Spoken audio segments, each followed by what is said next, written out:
As history writers, we enjoy looking back at the past, including our own past. Charlene and I both have happy memories of Christmas when we were kids. My family lived near Nashville, Tennessee, and I loved seeing the Christmas display with animated figures in the window of the Sloan's department store, and going to see the huge Christmas nativity display at Centennial Park, sponsored by the Harvey's department store. At home, we always had a cedar Christmas tree until the year I convinced Mother to buy one of those new aluminum ones. It stood in front of the bay window in our living room. Ray and I still have it. It's in my office right now.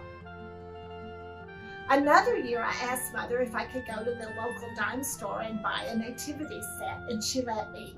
Christmas Day for us meant opening presents at our house, then going to Daddy Leland and Mama Sue's house for a country ham breakfast and a hen and dressing lunch. I loved being with my aunts, uncles, and cousins. We opened presents. My brother played with our cousins outside playing football in the front yard. But I liked to listen to stories that my mother and Mama Sue and my aunts told around Mama Sue's pink kitchen table, which is also in my office. Afterwards, we would pack up and drive 20 miles to Granny and Granddaddy's house for supper. I loved everything about Christmas, and I still do. Our family also had an aluminum tree.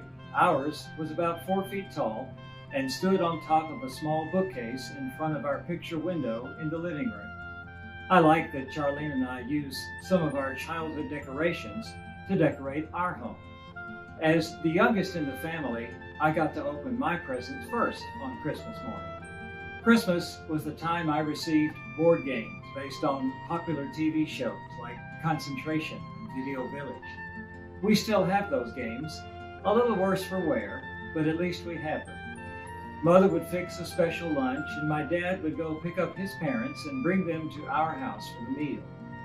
I remember in the 5th grade at school, we exchanged names for giving presents, and my friend Tommy Wantland gave me a little knife in a sheath. It's more like a letter opener than a knife, and I still have it. One year, I portrayed Joseph in a Christmas pageant at our church. A few years later, I played Scrooge in a Christmas play at church. Go figure that character developed. Ours was not a large family like Charlene's, but Christmas was still a time of joy and wonder for us.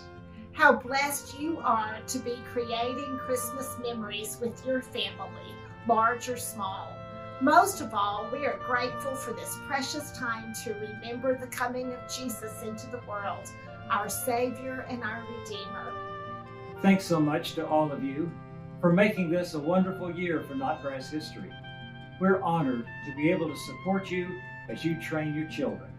And so, from all of us, Merry Christmas from Notgrass History!